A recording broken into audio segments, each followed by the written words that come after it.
Hello, everyone, and welcome back to the Father-Son Packers podcast, your source for Packers news, notes, and analysis. My name is Tommy, and I'm joined, as always, by my co-host, my dad, Matt. Dad, how you doing? Doing all right. Looking at a lot of data. Spend another day digging up data on a bunch of players that don't necessarily have to do with Packers, but are tangentially related. Hanging out in the spreadsheets, just hanging out in the spreadsheets, looking through columns, sleeping under the spreadsheets. Yep, dreaming of spreadsheets. I love a good Excel document myself. What can I say? But anyway, we are here and if today. You color coded it, it's just. I saw you just now. It's like artwork. I saw you just now rearranging your tabs in preparation for this episode. And what we are here to talk about today, listeners, is we are going to do a bit of a deep dive into two of the Packers' new draft picks, into Javon Bullard and Evan Williams. We have already previously talked about Jordan Morgan 2 episodes ago, and then last episode we talked about the linebackers Edgerrin Cooper and Tyron Hopper. In this episode, we're going to talk a little bit about, like we said, Javon Bullard, safety out of Georgia, who the Packers took in the second round, and Evan Williams, safety out of Oregon, who the Packers traded up to draft in the fourth round. What do we like about them? What don't we like about them? How do they project into their rookie years in a kind of a spot where the Packers could use a lot of contributions from young players? Before we get into any of that, though, we're going to be doing that deep dive there. Like I said, we did a few deep dives already. We're going to be doing deep dives once a week for the rest of the class through the rest of the offseason. And then we'll be doing one episode a week for the whole offseason, so keep it tuned here. We also post whenever we have new episodes. If you don't want to keep an eye on your feed, we also put all of that on Twitter at FatherSonPacker. We tweet out whenever we have new episodes, data we find that's interesting when we're doing research for these episodes, content from other content creators, like videos that we find interesting, or pieces of Packers news, roster moves, et cetera, et cetera, et cetera. So keep an eye again on that Twitter. Once again, that's at FatherSonPacker. And then subscribe on your podcast platform of choice, whether that's Spotify, Google, Apple. We'll put all our episodes out on YouTube as well. If you want to check them out there and subscribe, it would really help our numbers. So thank you so much for that. But like we were saying briefly a bit ago, if you follow our Twitter, we're tweeting out all the new roster moves. And we do have one roster move to talk about, Dad. And that is that since we last spoke, lineman Trente Jones, who I think was an undrafted free agent that we were all very excited about coming into this year, he was coming out of Michigan, has decided to hang him up. He had, I guess, a lingering back injury, I think was what I read, and he just decided to step away from football. So someone that I think, you and I had kind of in our private conversations talked about possibly being in competition to make the 53-man roster and be one of those offensive linemen. He's stepping away from football. So, best of luck to him. But that was the main roster move we had. And not just us. I mean, PFF had chosen him as the UDFA to watch for the Packers. Yeah, and, we've seen we've seen in Green Bay, undrafted players have a history of making an impact, especially on the offensive line. And so I think, he was definitely someone that I think we were all excited about. Obviously, PFF was excited about him.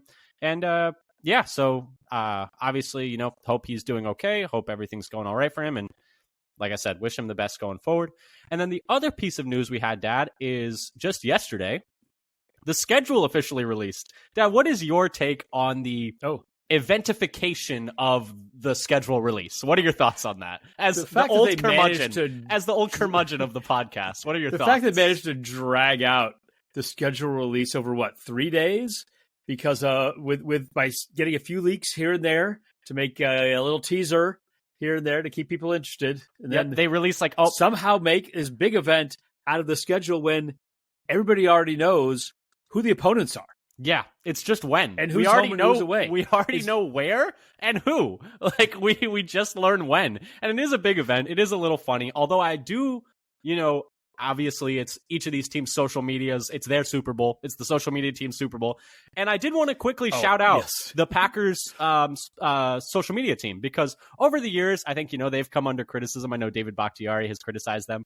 But in the past, I would say 24 months, in the past 2 years, they've really been stepping up their game. And their schedule release video this year was pretty entertaining and had a lot of nice inside jokes for Packers fans in particular. Tom Grossi was on there, NFL Fan of the Year. John Kuhn was there. Big Cat from Barstool, who's a Bears fan, was there, which I thought was one of the funnier parts. He's cursing them out. And then obviously was Lil Wayne? Lil Wayne was there. Aaron Andrews was there. Joe Buck was there. The Dread Pirate Roberts himself was there, which was very exciting as well. Carrie Elwes, who I'm sure I didn't need to tell you that, but he was one of the people say that.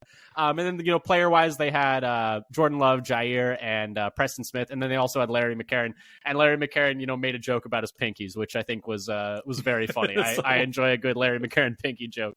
But Dad, enough about, and obviously, Chargers social media team, their Sims related one was great. The Falcons did a fun NFL Street one. The Patriots did a play on Goodwill Hunting that I thought was pretty entertaining. There were some really good videos out there this year. But yeah, so Dad, enough about, the video release as a concept.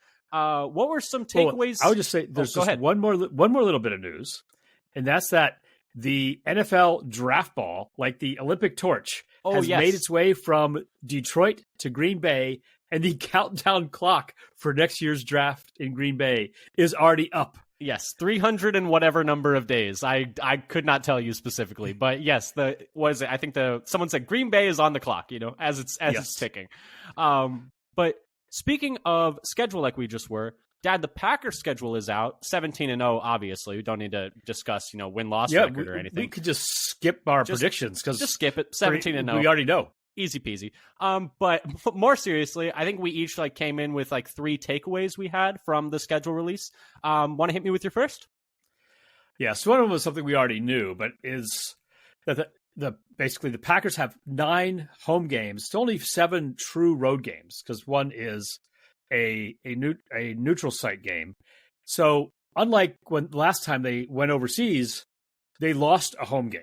Oh, I thought you were talking about the neutral site game in LA when they play the Rams, and it'll be mostly Packers It's true fans. that they may only have 6 true. Boom. They may only have 6 true. I'm not gonna lie. I stole that joke from Andy Herman. He made a very similar joke. I think it was him. It might have been Peter Bukowski, but someone made a similar joke on Twitter, and I thought it was very good. Yeah, so I heard people talking about pass it along. The Packers will take that on. Yeah. So actually, is it 11 home games to 6 road games? Because we're going to have the advantage. Counting, we're going to have the advantage in Sao Paulo.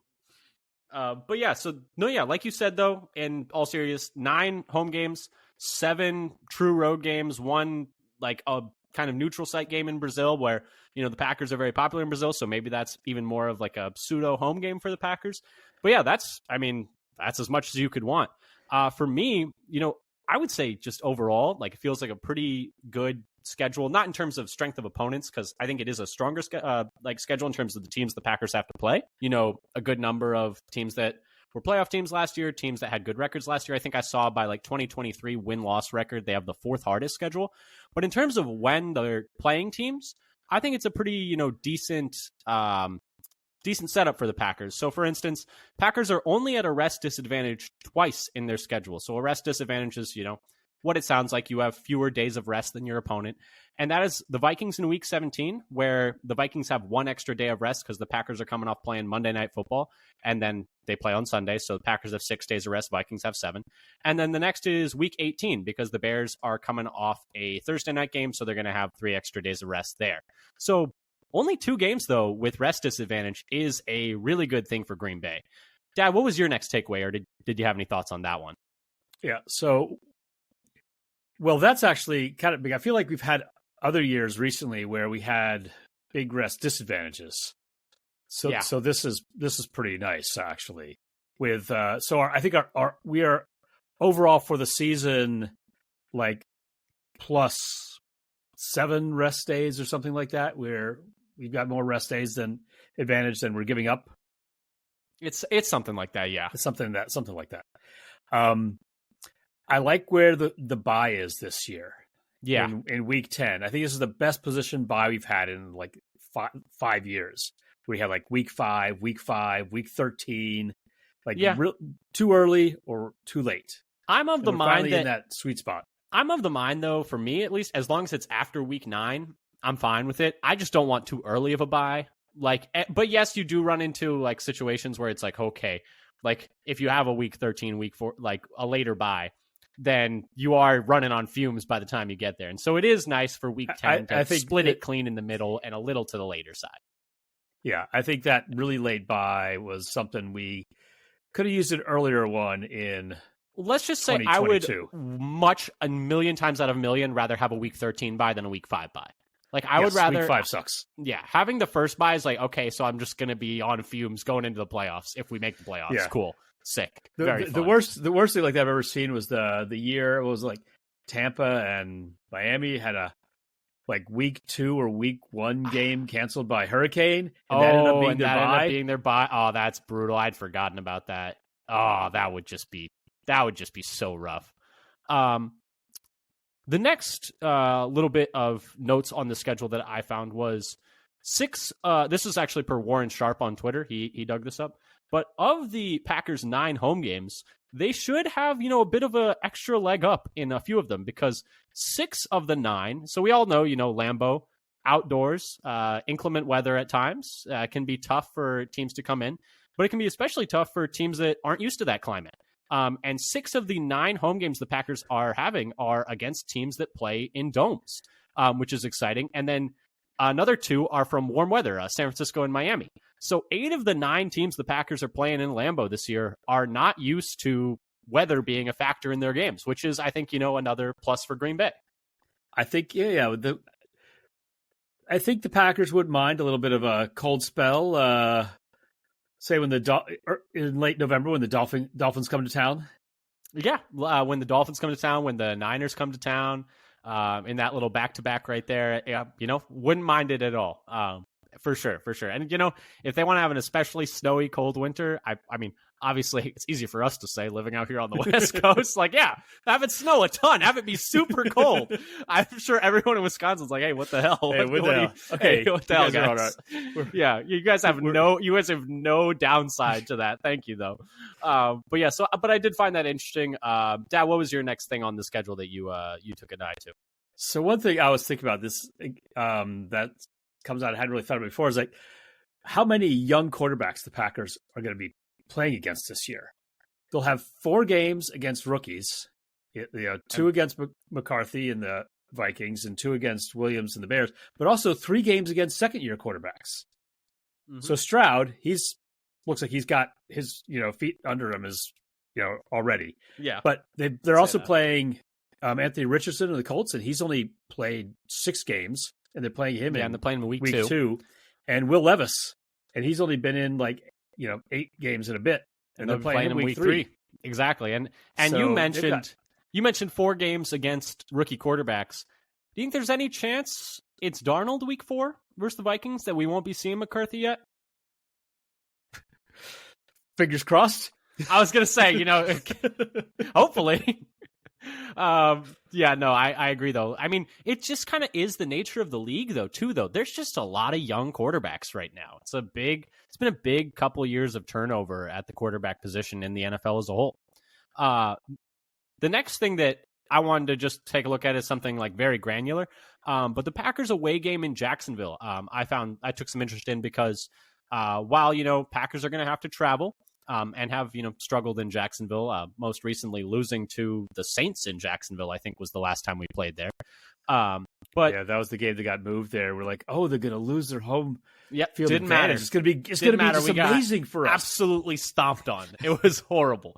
But the thing about that game in Jacksonville against the Jaguars this year is the Jaguars will be coming back from London.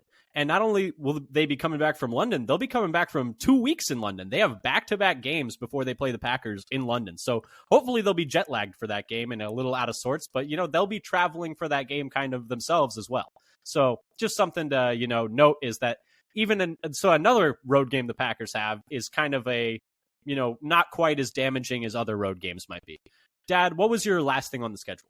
Or did you have any more? Was that it? That was what I had. Okay. Well, should we get on into the deep dive, or do you have anything else schedule related you want to opine on? No, I think we get into the deep dive of the first 2 safeties we picked this year. Yeah, I mean, got a lot of safeties to get through. I mean, I guess we got 3, but 3 still of one position in one draft can be, can be pretty impactful. But let's start, Dad, like you said, with Javon Bullard. Safety out of Georgia, pick 58 overall for the Green Bay Packers in the second round. A little bit about him per Dane Brugler of The Athletic in his work, The Beast, which is, still the seminal piece of draft content every single year. Everyone should always take a look at it. He's 21 years old, grew up in Milledgeville, Georgia, spent 3 seasons at Georgia at UGA, He was the defensive MVP in the national championship game in 2023. That's the 2022 season. And I guess they actually had a Javon Bullard day back in his hometown after he got that award, which I think is, pretty cool. And he was voted the top safety on the American team at the Senior Bowl. Dad, what was your initial reaction when the Packers took Javon Bullard? So I was very excited by the pick because I thought it was a great matchup between a high value pick in terms of like projected or consensus ranking and where he was picked, and matching the Packers' needs at the same time.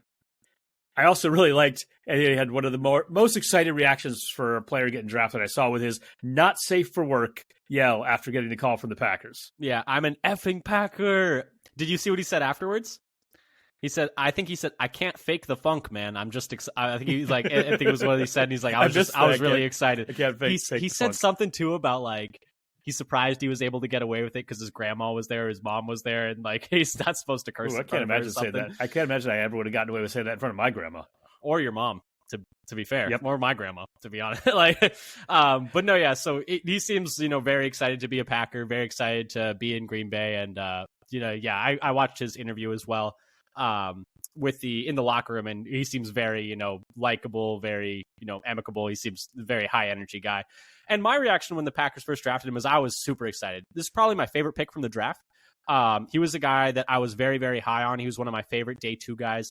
I wouldn't have minded if they took him at 41. I had even let it cross my mind, it's like, if they want to reach and take him at 25, I know they like him because they've met with him a couple times. But anyway, value at the spot, pick 58. Like I was talking about with Dane Brugler at The Athletic, I'll read some quotes from him later, but he was Dane Brugler's 53rd overall player. So good value at the pick. Really like the player, really like, the way he plays in terms of very fast, physical, and we'll talk about that later. But my initial reaction was yes, awesome. That was one of the guys that I wanted in this draft. He was one of my guys in this draft.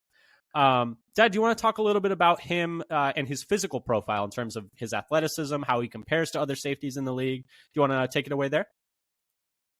Yeah, so I think one way to look at him, he's probably in some way sort of smaller but faster than your typical safety or your average safety in the league or for the Packers. So start with some on-field tracking from the Senior Bowl where they have this zebra tech to follow player speed. So he had the 5th best on-field speed out of 60 safeties that have been measured. So that's over the last 6 years. Puts him in the 91st percentile. And they also measure maximum acceleration. And he's at the eighth best maximum acceleration. So 86th percentile in acceleration on the field. So showing some speed there in actual sort of game situations. Then if you look at his RAS, his overall score was an 8.25. His top comp, according to RAS, is Budda Baker, who is a 3-time All-Pro, twice at safety, once on special teams. I see it because I think his coach described him as a little stick of dynamite, and that is the exact same way I would describe Budda Baker. So I see the comp. Yeah, so as I said, overall Bullard is smaller and faster and also more agile and similarly explosive to the average Green Bay safety under Gutekunst. So when I've compared him, his RAS to the Packers' average RAS, I'm including their draft picks and sort of priority unfuzzed and free agents they've signed who've played for the Packers under Gutekunst. So as far as the size compared to all safeties over since 1997 or 99 or something like that? Is that mock draftable I think goes back to 99. I can't be 100% sure, but it's somewhere around in there. And so he's 23rd percentile in height at 5'10 and a quarter. So that's 2 inches below the average Green Bay safety over the last, whatever it is, 5-6 years.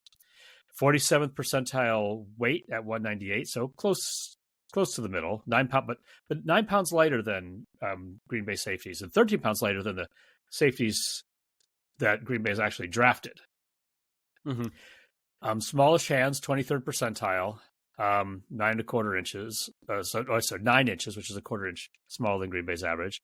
20th percentile arm length at 30.75, a half an inch smaller than Green Bay's average, and only an 18th percentile wingspan at 73 and 7/8. So, and that's 2.5 inches smaller than Green Bay's average. Yeah, and I just wanted to touch really quickly on the weight being a little bit lower, 13 pounds lighter than drafted safeties under Brian Gutekunst, 9 pounds lighter under like rostered safeties under Gutekunst. I do just want to know, I think that they don't care as much about weight as they do about density. Density? Because, yeah, exactly. Because when you look, yes, he's lighter. He's also 2 inches shorter. So build-wise, similar to other safeties that they've had in terms of, physical frame, even though it's in a smaller container. You watch him play, and we can talk about this later, but when I would watch him, I was like, I'm surprised he's that small, because he does not look that small when he's going up and hitting people. But right. I mean, if you think about it, he's 23rd percentile height, but 47th percentile weight. So he's got more mass, higher, body mass index. Like some others have gained as we've gotten older. You're built exactly my like BMI Javon Bullard, is, right? Your BMI is even better than his. Anyway, continue. Better, more, high score whatever. Wins, right? High score wins. So yeah, overall, so yeah, he's a little smaller than your average safety. Now, as for his athleticism, however, he's 88th percentile in the 40 at 4.47. Which is 0.03 of a second, 0.03 faster than Green Bay's average. 91 percentile in the 20-yard split at 2.58, which is 0.05 faster than Green Bay's average, and 97 percentile in the 10-yard split at 1.51, so 0.07 faster. So as you see, like the shorter, more explosive it is, the faster he is compared to Green Bay's norm and the overall average of all tested safeties. For the bench, he's still above average of 69th percentile with 16 reps, which is a little less than Green Bay's average, like less than 1 rep different from Green Bay's average. Now, however, his jumps only 34th percentile in the vert with a 33 inches, which is 4 inches less than Green Bay's average, so significantly less, and he didn't do the broad. Mm-hmm. His agilities, however, are better than average, 98th percentile in the shuttle at 3.97.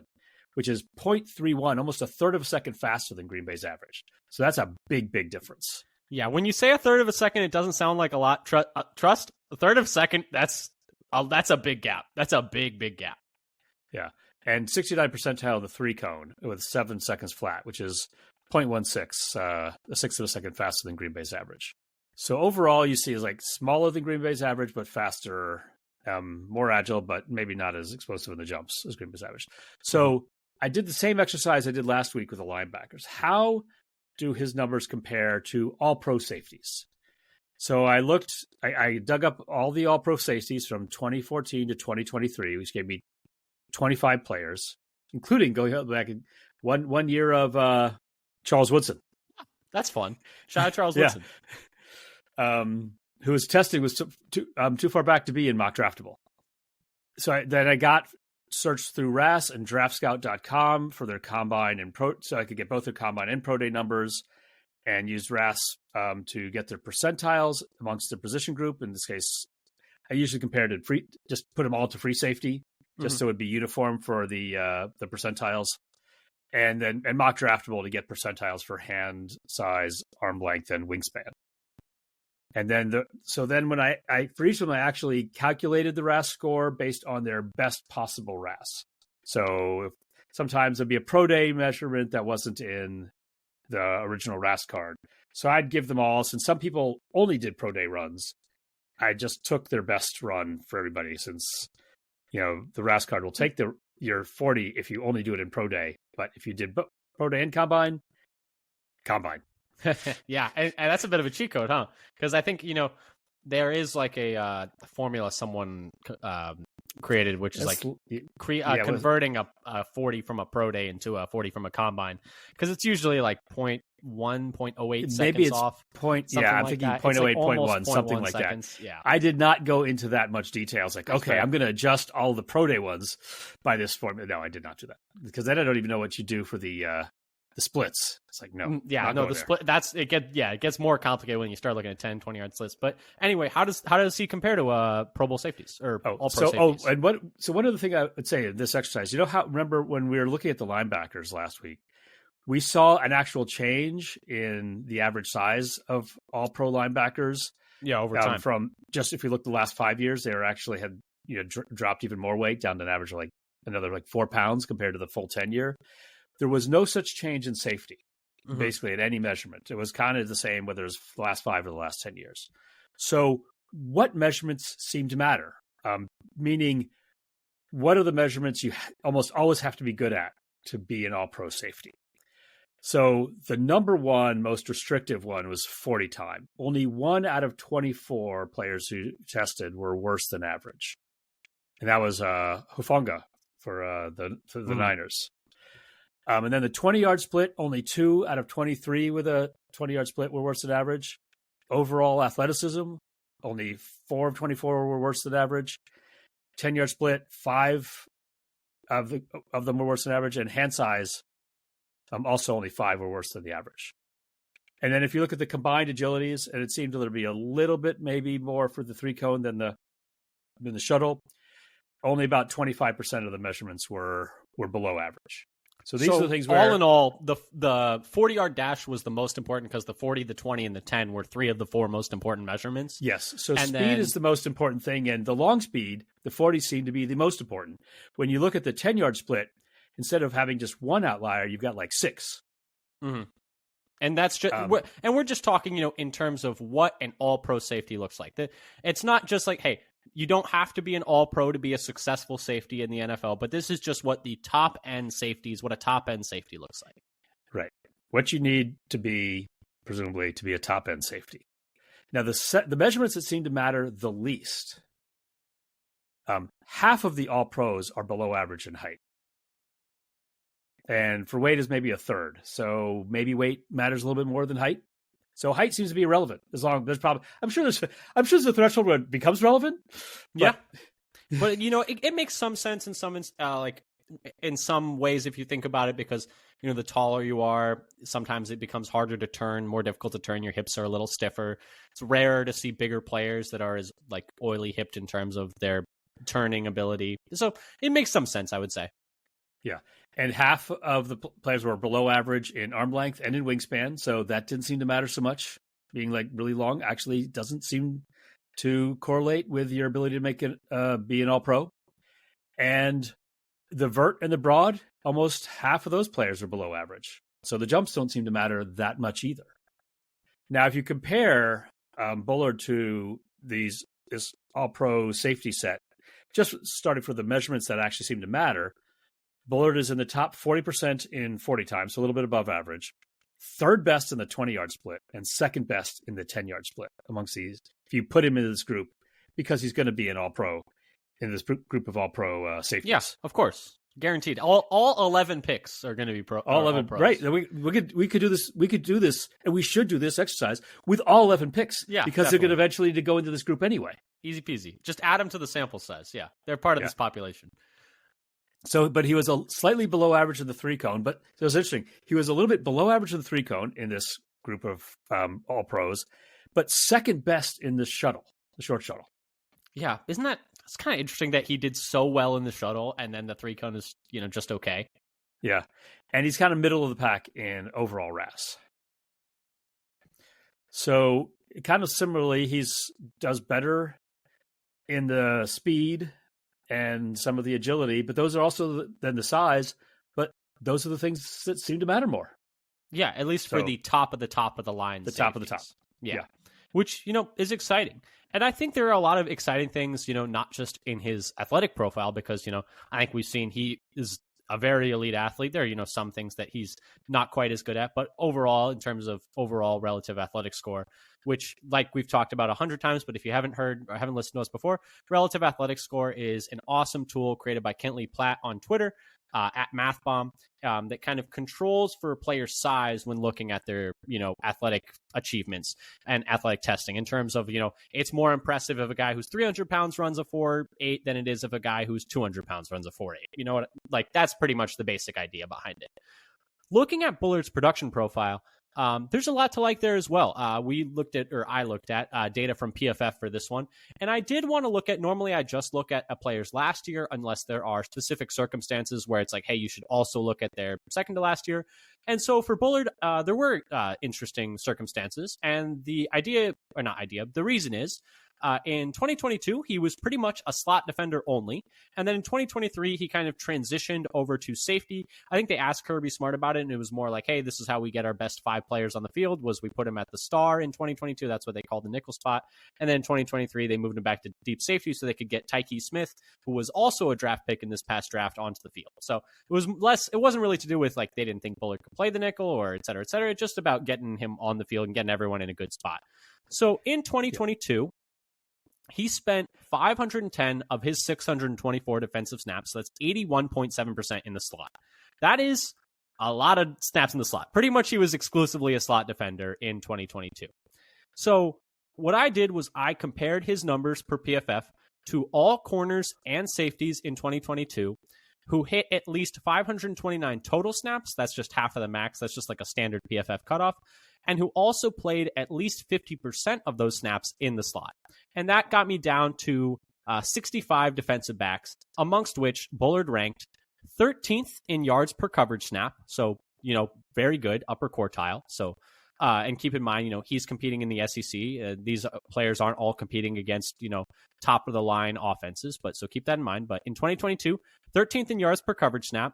Now, when you break that down into man and zone, he was 33rd in yards per coverage snap in man and 7th in yards per coverage snap in zone. So he was much better in zone than man in the slot that year.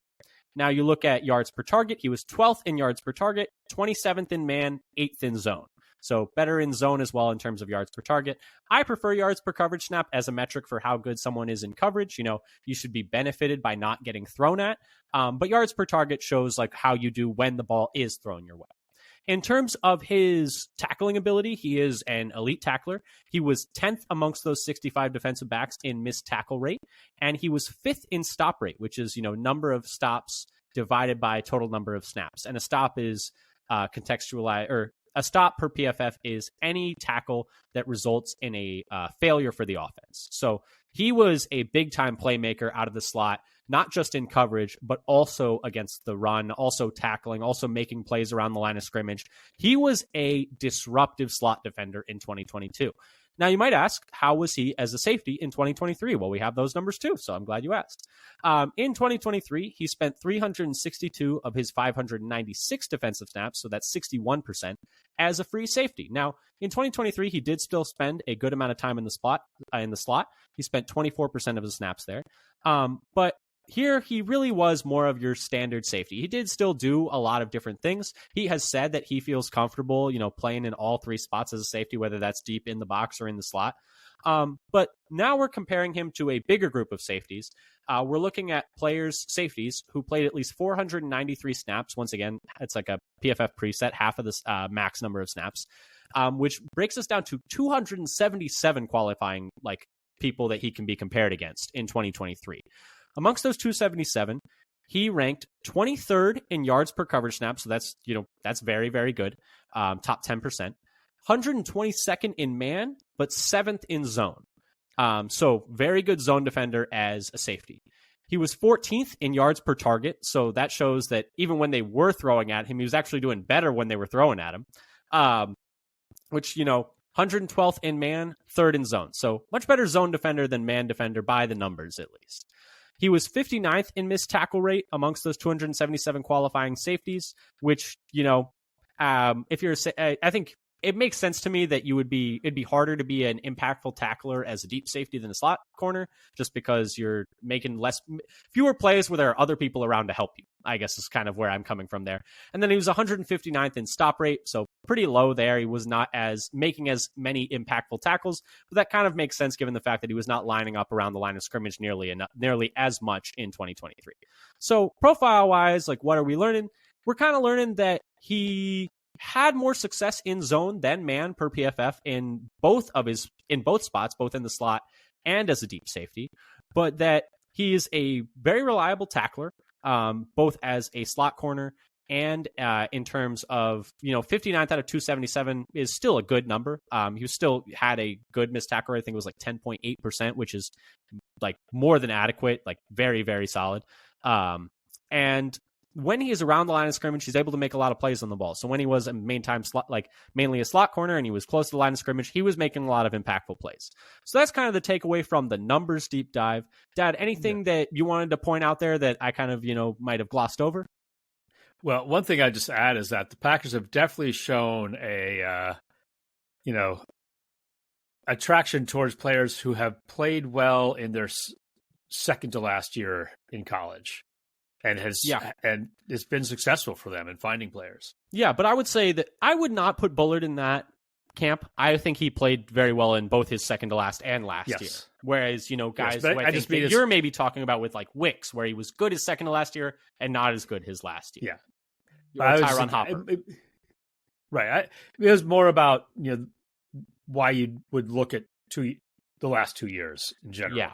For Bullard specifically, I think it's important to look at the last 2 years because I think he could end up as the slot corner on this team, depending on how Williams and Oladapo do in camp. If they end up taking that, if they end up deciding like, hey, we'd rather have Bullard and Williams or Oladapo than Keyshawn and Bullard, I could see that happening. So I wanted to look at how he looked as a slot corner. That could also happen depending how, it requires both Bullard and one of Williams or Oladapo to also be ready. Exactly. In terms of what scouts had to say about Bullard, Dane Brugler, once again of The Athletic, he had him as his second overall safety. Quote, a 2-year starter at Georgia, Bullard played the field safety role in head coach Kirby Smart's 3-3-5 base scheme, and he also saw reps in the box and slot. The lowest ranked recruit in Smart's 2021 recruiting class, he played the star nickel position in 2022 before moving to free safety. He didn't allow a touchdown in coverage during the 2023 season. With his swagger fitting up the run, Bullard is assignment sound as a down safety where he can quickly diagnose, drive, and make plays at the football. He has the eye balance to rapidly read routes, although his timing will need to be pristine to cover NFL receivers and tight ends. Overall, Bullard doesn't have ideal size or length, but he is ultra instinctive and makes his presence felt at all 3 levels of the field. His skill set fits best as a hybrid nickel defender who can handle box duties, disguise his intentions, and drop into space, end quote. And then Lance Zierlein of NFL.com had to say, quote, Bullard isn't a clean fit as a full-time nickel and might lack the length and range teams seek from a split safety, but he's a good football player with the field awareness teams are looking for. He's going to be a little tight with lateral movements, which will create some throwing windows and missed tackles from time to time, but his route recognition and angles of pursuit help to stabilize his play. There will be some challenging matchups, but Georgia's provided the blueprint by laying him as a big nickel with run support and modest man cover duties. NFL teams would be wise to follow suit. With the right fit, Bullard should develop into a quality NFL starter, end quote. Dad, we're getting down to, what people think about Bullard. What do the Packers brass, Packers coaching staff, what do they think of Bullard? Okay, so I've got a few short quotes from a number of people. So Jeff Hafley, in talking about one of his early press conferences after the draft, he said he loved the play style, loved the versatility. He's a physical guy. Patrick Moore, assistant director of college scouting, called Bullard one of Georgia's team leaders. That he can play all 3 spots in the defensive backfield. He's a very willing tackler, solid physical tackler. Compared to other guys who are other safeties available at the spot where they picked him, because they basically had their choice, they liked his ability to also play nickel, and that Bullard's flexibility will allow the Packers to keep opponents from knowing how the defense is going to play if they have Bullard and McKinney on the field at the same time. Now, Gutekunst, during his one-on-one short interview with Larry McCarron, said that Bullard has played in the nickel, he's played safety, he's rangy, he'll hit you, and he's one of the team leaders. So he had kind of the same things. A lot of people talk about as kind of being a team leader and a hitter and able to play in the nickel, brought up by multiple people in the Packers. And then from Bullard himself, he said his locker room interview is, I'm excited to go against Jordan Love every day. Mm-hmm. And when talking, I think somebody must ask him about Green Bay. I couldn't hear the question. He says, it's low key similar to Athens. It's got a college town vibe. I haven't seen too much of it. I haven't seen too much of it yet, but that was like one of his first impressions of Green Bay. Yeah, I could definitely see it being, college town vibes to a player there. But Dad, yeah, I mean, it makes sense that, they see him as a versatile piece. He was a versatile piece for Georgia. They've talked about how they want their safeties to be able to do a bit of everything. McKinney can do a bit of everything. It'd be nice to have a running mate with him that could do a bit of everything. So, maybe his best spot is that, more traditional safety role next to McKinney, and maybe they keep Keyshawn at that slot spot. But I do think, having that versatility, just having more options is never a bad thing. Dad, do you want to talk a little bit about your personal thoughts on Bullard after watching him maybe a bit more in depth post-draft? Yeah, so just pre-draft, I thought he looked like the best option for Green Bay to find a safety that had versatility to play all over, like nickel, deep, box, and would allow Green Bay to move McKinney around as well, which was something that Gutekunst, and the reason I was thinking about that is because something Gutekunst said before the draft, even though I wasn't sure that was real. Turns out Gutekunst hides what he means by saying what he means. Is this all just a long con to eventually just have the biggest gotcha moment where it's like, oh, you thought the whole time it's all you thought you knew my tell. Check. Exactly. But but that I was very excited for the pick, and you're talking about you would have taken him at 41. I was worried he wouldn't be there at 58. Yeah. It's another one of those where he was sort of he could have been gone by 41, or I thought there was a very good chance he wouldn't have made it all the way to 58. Yeah, based on lots of mock drafts. So yeah, we all know what that meant. I was going to say, the definitive expert on this, the mock draft machine. Just for me though, watching how could it go wrong? I know, right? I'm really, really excited. I watched this past year's Alabama game, and then I also watched 2022's game against Oregon, just to look at him both deep and as a slot. I feel like I liked watching him, and obviously it's only a game each. But in terms, and then I've watched bits and pieces of some other games, but never any all the way through. I feel like I liked him more as a nickel. I know some people disagree. They feel like he's more of a deep safety. They think he's maybe, a little stiffer in the hips for turning and chasing. But I just like having him around, the line of scrimmage, being able to make more plays in the run game, being able to, make more plays on screens. He's a screen destroyer at times, in terms of, just knifing through, and, wide receivers aren't going to block this guy. It's very strong for his size. I really love his, aggressive attacking and physical play style. I think, we've said that about a lot of players. We said that about Cooper. We said that about Hopper. We're going to say that about, pretty much all the defenders the Packers draft are big time, come downhill and hit you vibes. Like I said earlier, if you hadn't told me he only weighed 198 pounds, you'd never guess it. He looks plenty big out there. I really love his click and close. The, high level 10-yard split definitely shows up on the field. You can really see when as soon as he sees it and breaks towards it, he's coming at full speed almost immediately. And like I said, he's a playmaker near the line of scrimmage, and he's really physical with wide receivers. So he's a player that I really like. He's a player that I'm really excited about. Dad, anything else that you want to say on Bullard before we talk a little bit about Evan Williams? I think that's what I had to say about Bullard. And so I think we can move on to Evan Williams now. Yeah. Okay, well, let's move on to Williams. The Packers traded up to draft Evan Williams, another safety, out of Oregon. They picked him with pick 111. A little bit about him, per Dane Brugler again. 22 years old. He will be 23 at the start of the season, though. He's from the Bay Area, Dad. He went to St. Francis, if you remember where St. Francis is. It's a private school that's probably 2 or 3 towns over from us, or from where we grew, or where I grew up, at least, where we used to live. So that's kind of interesting. He's from Los Gatos, I think, originally.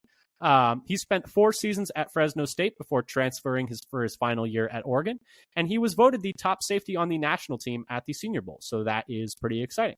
Dad, what was your initial reaction for this pick? So my first reaction, if you really the emotional reaction, is I did not expect a second safety to be picked by the Packers this soon. I was only expecting 2 in the end, so I was expecting one in the second, and then another one in the 4th or 5th or maybe even 6th, not one there and then one in between those 2. So that was a bit of a surprise to me. That we ended up with 3, and Williams was not on my radar. And if I had known about now the rumors coming out from what they're saying at the Senior Bowl that a lot of teams were actually supposedly interested in him. Yeah. Yeah, Jim Nagy. Kind of telling. What you're alluding to is Jim Nagy, who runs the Senior Bowl, did tweet during the draft, after the Packers traded up to draft Evan Williams, that several teams had hoped that Evan Williams would fall to them in round 4 and were ready to take him in round 4. And that, that's why the Packers moved up for him. And, you could say that it's impossible to know how much truth is in that. We will never know. But if you have like everybody's trying to keep something a secret from everybody else, like that's not a secret anymore. That's true. My initial reaction was I was a bit shocked that they felt they had to move up for him. I knew he was a player that he was on my radar because they had met with him. I think it was at the Combine. I believe they met with him. So he was someone that was on my radar, but more as like they're going to take him, round 6, like day 3 sometime. And they did take him day 3, but they took him very, very early day 3 and much higher than consensus had him. So I was definitely a bit surprised. Like you said, I was a bit surprised they doubled up at safety so early. But, it is interesting. Dad, do you want to talk a little bit about his physical profile and how it compares to some other safeties? Yeah, so I basically went through the same process to look at Evan Williams' profile with percentiles from RAS for a lot of the speed and size measurements, except for the hand size, arm length, and wingspan that came from Mock Draftable. And also, since he was in the Senior Bowl, we have the on-field tracking data for him as well. And over the last 6 years, he for on-field speed, he has the 13th best speed out of 60 safeties. So he's like 78th percentile in top speed on the field, and the 15th best maximum acceleration among the 60 safeties over the last 6 years. So about the 75th percentile. So kind of matches other things. He's not quite as fast as Bullard, which matches both with his combine and pro day testing. So his overall RAS score was 8.20, and his top comp in RAS is Justin Bethel, who was a 2-time special teams All-Pro. Came out as a safety from Presbyterian. First All-Pro ever from Presbyterian. Shout out Presbyterian, I guess. So overall, if you summarize his profile, he's smaller, a little bit slower than your average safety, the Packers' average safety as well, but more agile and more explosive than average. For his size, he's 39th percentile height at 5'11 and a quarter, 1 inch below Green Bay's average, a little bit bigger than Bullard. He's 55th percentile weight, so a little bit above average at 200 pounds, still 7 pounds lighter than Green Bay's average. Big hands, 92nd percentile hands at 10 and 1/8 inches. So just a whole inch bigger than Green Bay's average. So he has crazy large hands. However, he's only got 8th percentile arms. So you're saying he is 1/8 inch long, with the safety 1 inch version smaller of than average. The safety version of Jordan Morgan, because we had the same discussion with Jordan Morgan. Yes. Where he's super short arms and he's massive trash can hands. He's got baseball mitts on the ends of his arms. And only 11th percentile wingspan, which is 3.5 inches smaller than Green Bay's average. If you look at his athletic profile, he's 53rd percentile in the 40 at 4.6 seconds, which is a 1/10 of a second slower than Green Bay's average. 60th percentile 20-yard split, so he's gaining on the Green Bay average, is only 0.03 slower. And the 10-yard split, 64th percentile overall at 1.59 and 0.01 seconds slower than Green Bay's average. So his initial burst is kind of close to Green Bay's average, but then maybe his long speed isn't as high as they would typically be looking for. He had 81th percentile with 18 bench reps, which is one more than Green Bay's average. So I guess they like the guys to be able to bench a bit. However, here's where he shines the most is in the jumps. 97th percentile vert at 40.5 inches, 3 inches more than Green Bay's average. 88th percentile in the broad, 10.5 feet, 1 inch more than Green Bay's average. 93rd percentile in the shuttle at 4.08, which is 0.2 of a second faster than Green Bay's average. And 49th percentile in the 3-cone, 7.1 even, 0.06 faster than Green Bay's average. I am so surprised about on the jumps because I feel like watching him, like those are elite explosion numbers. And he does not strike me as playing with elite explosion like when you watch him. But I guess that's just my opinion. The jumps are objective data. Objectively, he is explosive in the jumps. But anyway, Dad, how do those numbers, how does his athleticism compare to all pros at the safety position? Yeah, so again, to compare him to that same set of 25 safeties, and again, looking at mostly just concentrating on the measurements that seem to matter amongst that group, the speed, the agility, overall RAS, and hand size. So compared to those players, he had the second slowest 40 time amongst the 24 who tested. Bottom third in the 20-yard split and bottom 40% in the 10-yard split. So getting close to the halfway mark in the 10-yard split. Slightly below average in 3-cone, but fourth best in the shuttle amongst that group of 25 players. And he's kind of in the middle of the pack in overall RAS. And he has the biggest hands of any safety in the group. Mm-hmm. Yeah, I mean, the hand size thing is crazy. That's like that's wild to me. Yeah, that doesn't make any sense. That's something that seems to show us, we are dealing with relatively small sample size, but there's maybe a little bit of selection for big hands, more than there is for wingspan or arm length. Mm-hmm. Anyway, yeah. Though you would need, hundreds of a lot more players than this to really know for sure. And by the time we got, hundreds of players, the original sample would not be representative of modern football. It would football no longer, right. You'd be like 20 years from now. When football's completely different. Years from now, completely different sport. Right. Yeah, might as well be on a different planet. Completely different.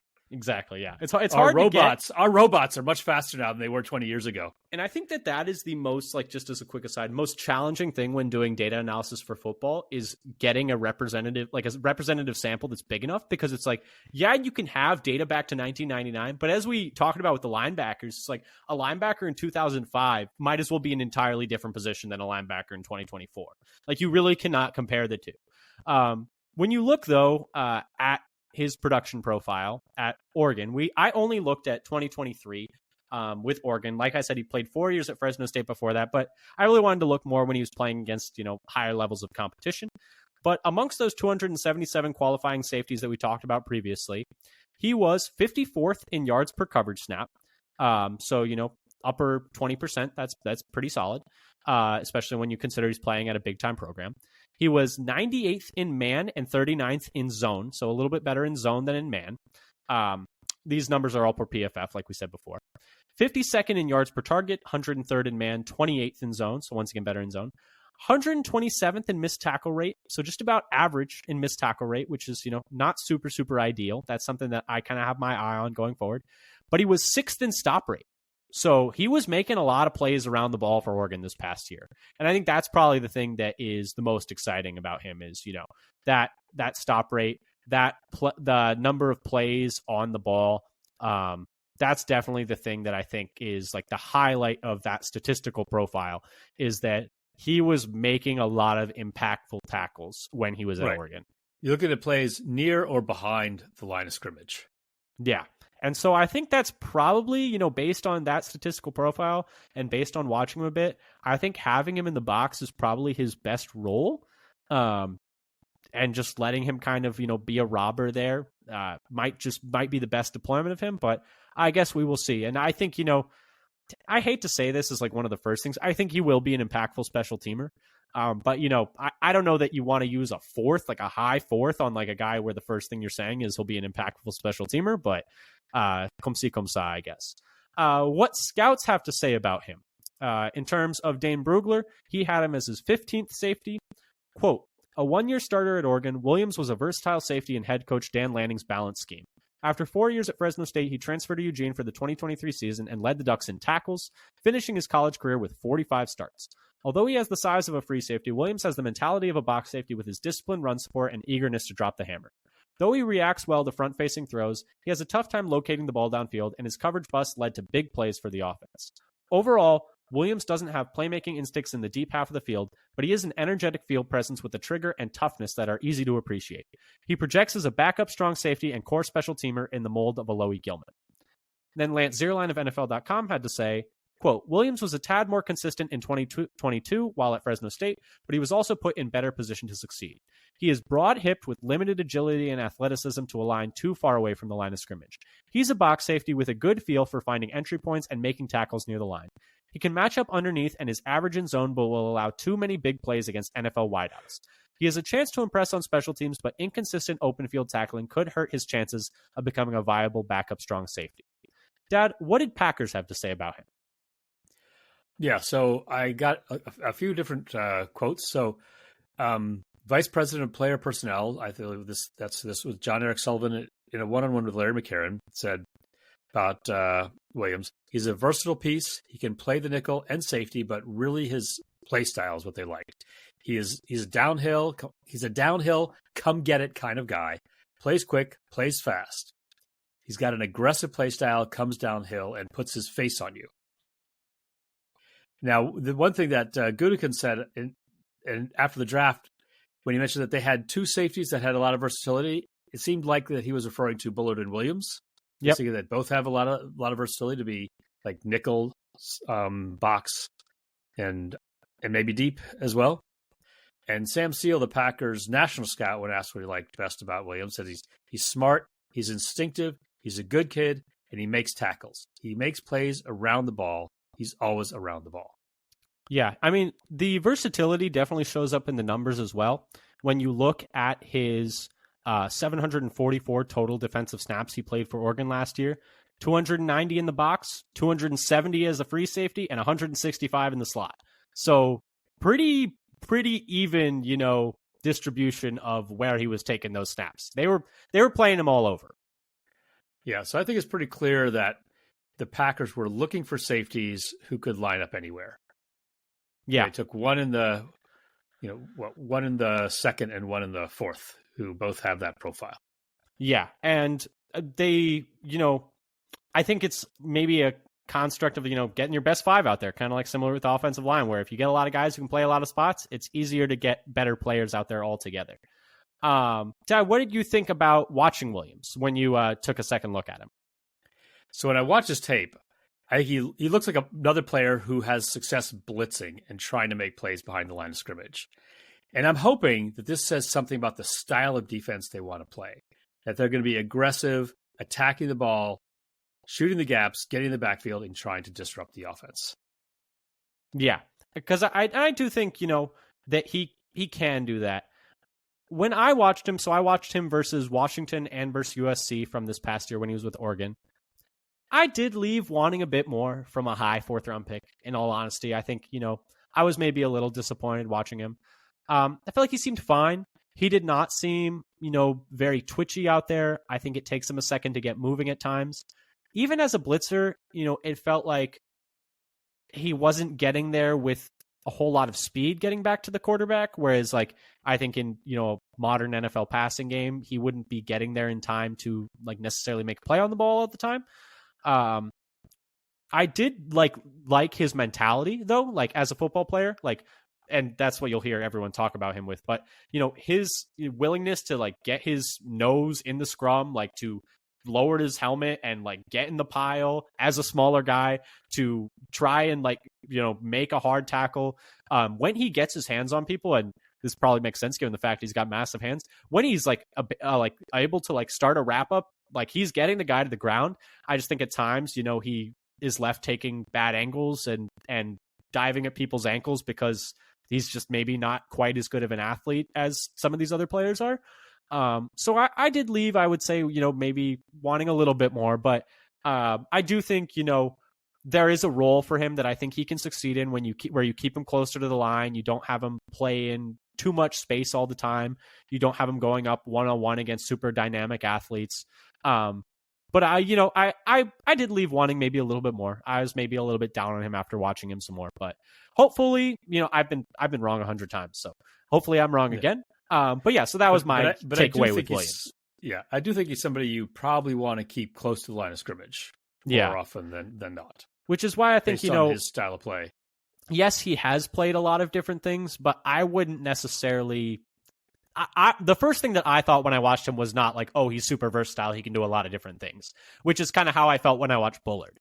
when I watched Williams, I was like, he has done a lot of things, but I don't know that he is necessarily suited to be doing a lot of different things in the NFL, I guess was kind of how I felt watching him. Obviously, Brian Gutekunst and the Packers know a whole hell of a lot more about this stuff than I do, so I could totally be wrong, but that was just my take watching him. Dad, any last things on Williams you want to say before we wrap up here? I would just say that I think the Packers are doing kind of a similar thing they did with the offenses. We're going to get a lot of people and, have them fight it out. Yeah. And I think that's, competition is good. It's good to compete. But anyway, thank you so much, everyone, for listening. This has been our deep dive into Javon Bullard and Evan Williams, the Packers' two new safeties. If you like what you heard here today, come give us a follow on Twitter at FatherSonPacker.